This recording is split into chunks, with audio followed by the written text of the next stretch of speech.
Salut la machine, j'espère que tu es au top. L'année dernière, en 2017, il y a eu tirage SVT physique, donc la techno n'est pas tombée. Et cette année, donc on peut s'entraîner sur le sujet qui avait été prévu s'il avait été tiré au sort. Vous êtes prêts? C'est parti!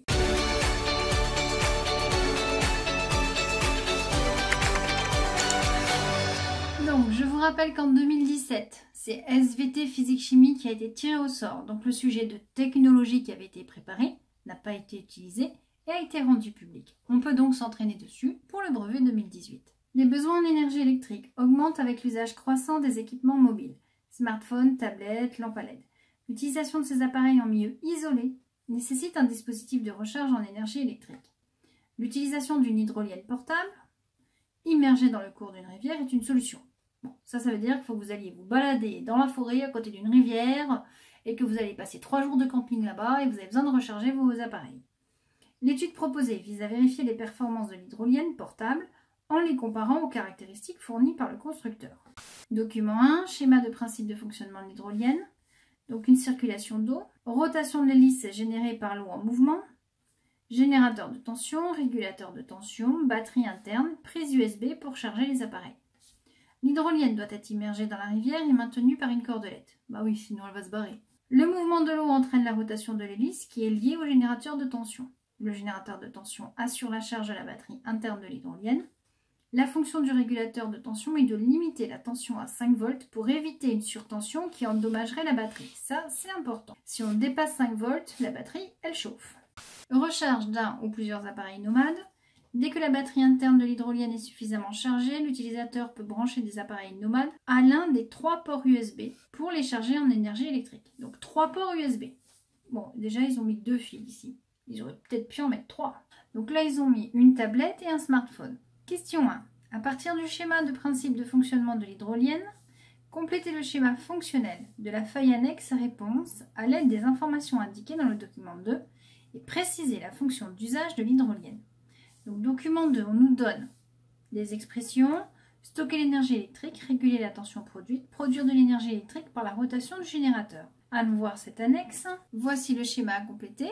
Donc, schéma fonctionnel de l'hydrolienne. La fonction d'usage est, à quoi sert ce truc? Recharger en énergie électrique des appareils nomades, bien sûr hors secteur. Dans le schéma fonctionnel, on a une première case, transformer l'énergie cinétique de l'eau en mouvement en énergie mécanique. On a 3 cases à remplir, 3 informations, il faut les remettre dans le bon ordre et rajouter un petit peu d'informations. Donc l'énergie cinétique de l'eau en mouvement est transformée en énergie mécanique.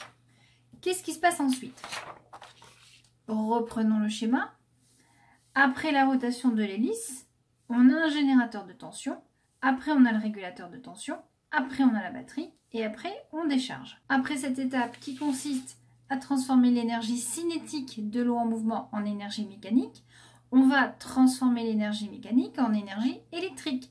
Cette énergie électrique, on va réguler la tension pour pas que ça dépasse les 5 volts, c'est écrit dans l'exercice.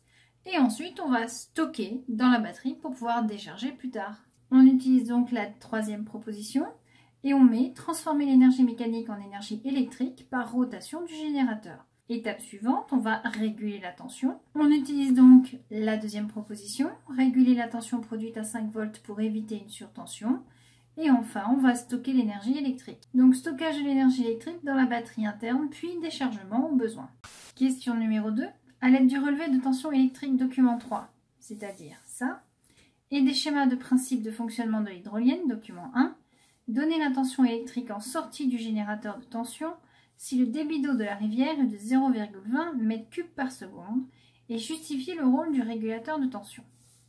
Alors on nous dit, la courbe ci-contre représente les relevés de la tension électrique produite par l'hydrolienne en fonction du débit de la rivière.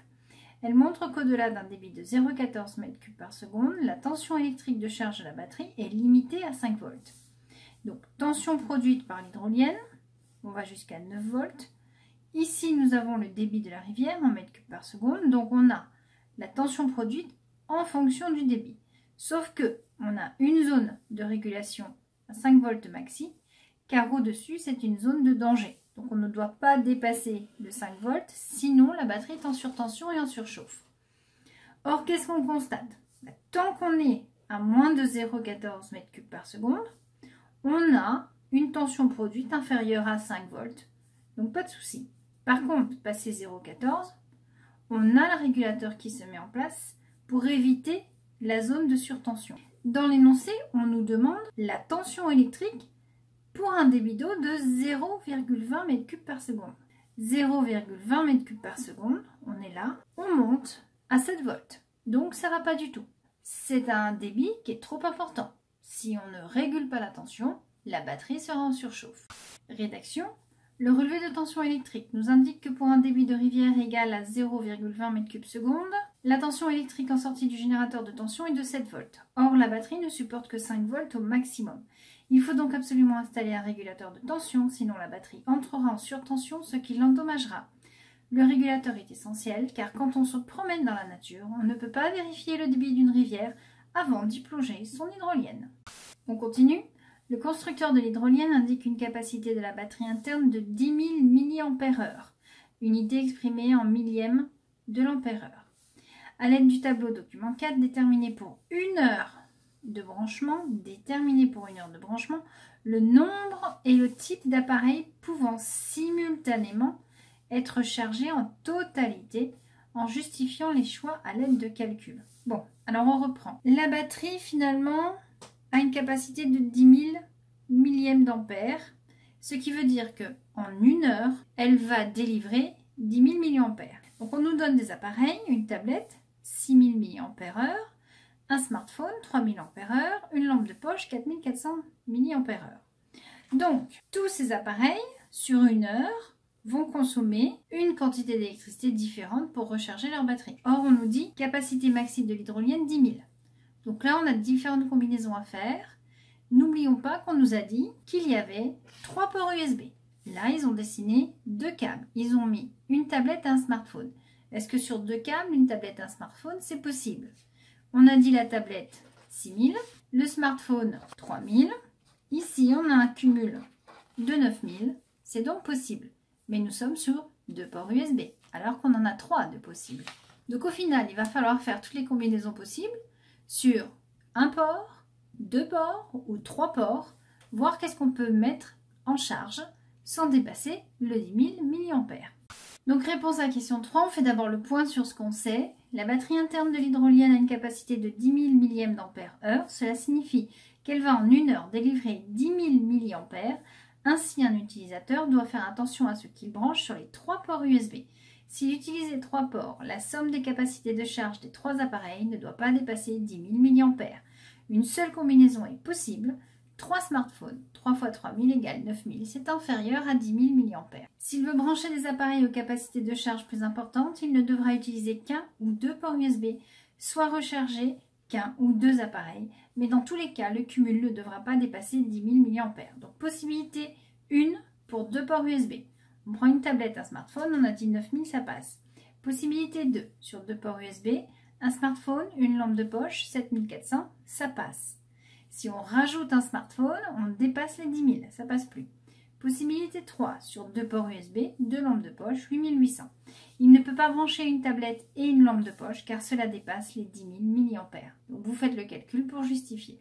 Dernière question, les premières réclamations des clients montrent au fournisseur de l'hydrolienne qu'il manque un voyant indicateur du niveau de charge de la batterie interne. Le constructeur souhaite intégrer à l'hydrolienne une LED multicolore pour indiquer le niveau de charge à l'utilisateur.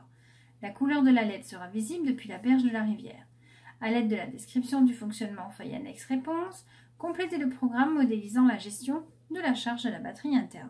Alors on nous dit, la LED s'éclaire en orange fixe lorsque la tension de charge est inférieure à 5 volts.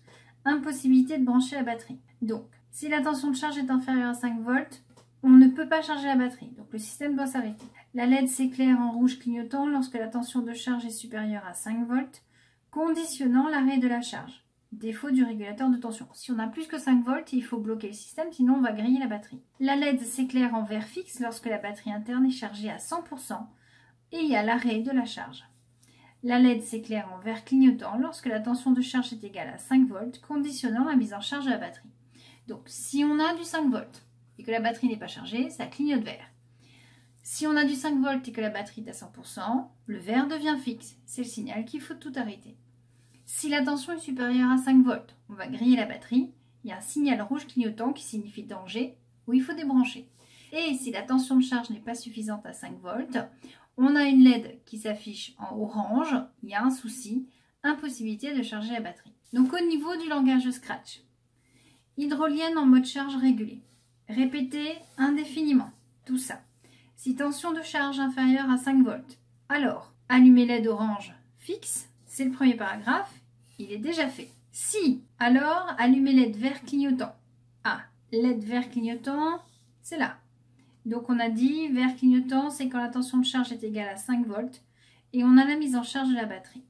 Donc si la tension de charge est égale à 5 volts, alors allumez LED vert clignotant et chargez batterie. Si tension de charge supérieure à 5 volts, alors on est là, allumez LED rouge clignotant et arrêtez la charge. Si il nous reste ça, si quoi?